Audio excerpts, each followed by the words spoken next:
Excuse me. Cool 101.7. We're talking to Ronnie Romero, the vocalist for Ritchie Blackmore's Rainbow. Good morning, sir. Good morning. It's great talking to you. You guys are getting ready for your big release, Memories in Rock 2. It's coming out on April 6th. 2 CDs and 1 DVD. Yeah. So tell me, is this what people have to do nowadays in music? Is kind of add the DVD on to make it more interesting? Well, probably for a Rainbow fan, it's very interesting to have this extra material since they never released in the past something like this. Uh-huh. We used to get the Rainbow fans. We used to get this just the vinyls or just the records, and that's it. And obviously for a Rainbow fan, it's very interesting to get this backstage footage and those interviews with Ritchie and the rest of the band, the crew. I think it's great. I mean, like a Rainbow fan, I would love to get it. I just think it's cool that you guys are still doing CDs because, I mean, CDs everywhere are coming off the shelves, and it's like I enjoy having that piece of product in my hand and looking everything over. I like that. Yeah, I really love it. I mean, the old way, you know, when you. I remember when I was a kid, my father introduced me to the hard rock music, and I remember when I just be getting some money and go to the music store and get my albums, and then waiting to go to home to open it, and you know, and I think it was a very romantic at that time. I think we lost it. I think they should sell CDs like that. Just put them in that big container, and then that way you can read the lyrics and look over pictures and all sorts of stuff. Yeah. But that's just me. I think we're both probably both old enough to remember reel-to-reels and stuff like that. Yeah, I mean, it's very it's very sad in another way that you have all these teasers and material in advance, even before the release. So I mean, time changes. Yeah, exactly. So let's talk about what got you into music.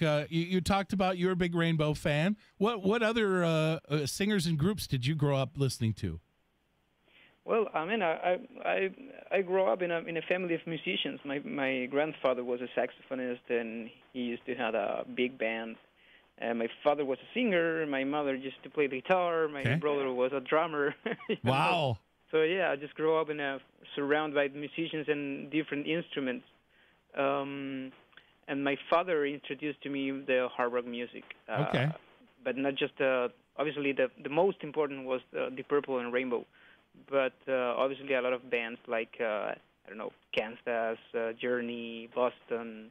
10 Years After. I remember my father was a really big fan of 10 Years After and all those guitar players like Frank Marino and Gary Moore, Stevie Ray Vaughan, all those amazing musicians. Right. So you can imagine all my influences on that style of music. It sounds like a huge melting pot. That's really cool, though. I mean, because you know, a lot of times nowadays it's it's one type of music that's out. It's anything that's selling, whereas I think back then it was you could listen to all types of music and take a little bit from each. And especially, it sounds like your background, you got exposed to a lot. Were you into the big band stuff, or did you kind of go get rebellious a little bit? Yeah, well, a little bit. Because, I mean, my family was obviously great musicians there, but they were very religious too. So it was a Protestant family, you know. So at that time when I was a teenager, I've been a little bit, So in your household, what was rebellious? Did you tell them you were going to sing a cappella? I was, I was the black sheep of the family, like the White Snake song. We're talking to Ronnie Romero this morning. He is the lead vocalist for Ritchie Blackmore's Rainbow. I'm excited you guys have a new single called Waiting for a Sign. Tell me a little bit about the recording of that and how that came about.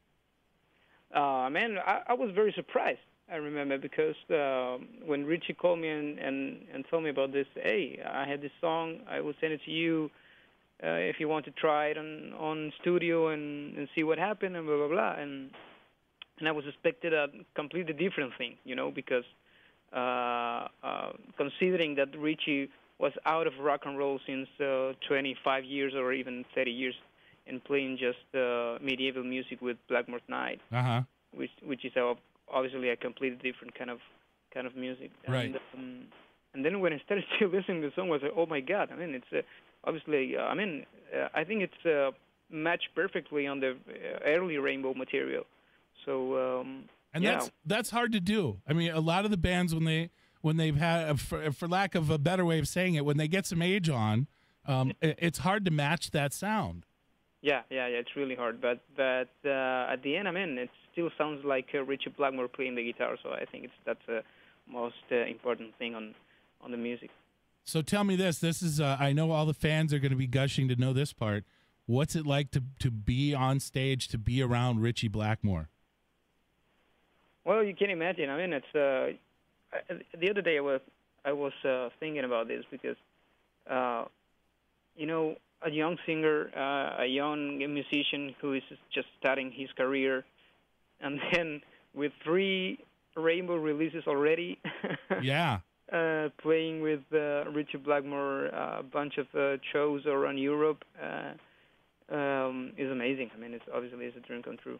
How did you get the gig then? How did that come about? Well, I don't know. I'm just kidding. I think it was because I've been playing in a Rainbow cover band in Madrid some years ago, and then I just put some videos on YouTube, and it was a coincidence that Candice and Ritchie, they've been looking for a singer, and they watched the videos, and that's it. And we get back to what we were talking about before, how technology and everything has changed, and if it wasn't for that, you might not be doing this. Yeah, probably not. Yeah, that's right. So now, have you thought about doing something on your own now that you've had a little bit of a platform, or is this kind of where you're going to go? Well, in fact, I formed a band 5 years ago, which is Lords of Black, and then when Ritchie called me, we released the first album, and so now we are ready to release the 3rd album with Frontiers. Okay. So that's my main band, but obviously it doesn't mean that Rainbow is the most important thing in my career. So. Right. So now, what are you listening to nowadays? What is some of the stuff that you like to have in your iPod or in your CD player? Well, by now, the new release of Lords of Black, because I'm checking the master. Yeah.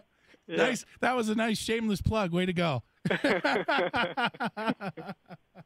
I'm talking about like some of the newer bands, or even if you're, because Van Halen will never disappear from my CD player. Yeah, of course. Of course, Rainbow to me it's important on my playlist. But I would try to make some things like Queen and then Journey. I love Journey, for example. And then I have some more modern music like Master Plan or some of the power metal bands from Germany. All right. Yeah. So.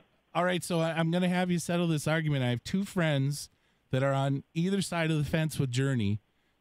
One says Journey sounds great with the new lead singer, Arnold Pineda. The other one says it's a karaoke band now. I think, truthfully, I love Steve Perry, but I think Arnold's doing a great job. What do you think? I think Arnold is amazing. He's a great singer. And he's doing great. He has the confidence from the rest of the guys in the band, and he's doing great. Obviously, the people will always compare about that. Yeah. About Steve Perry, of course.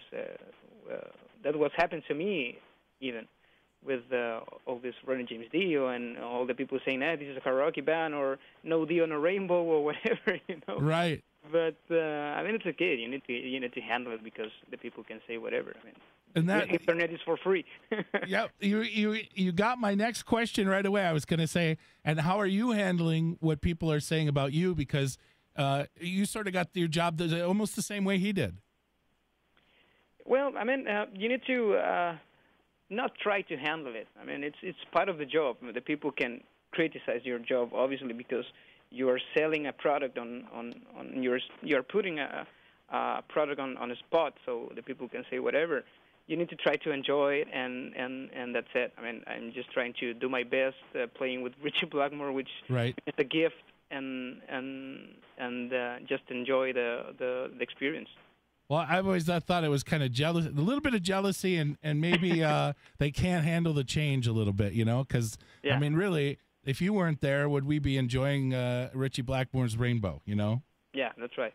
So, well, I really enjoy the new single. Again, the new album, 2 CD, 1 DVD, live set, Memories in Rock 2, comes out April 6th. I wish you continued luck, and when I post this up, I will put up all the links so that we can get your band up there too. Oh, perfect. Thank you. Ronnie Romero, thank you very much. Thanks to you. My pleasure.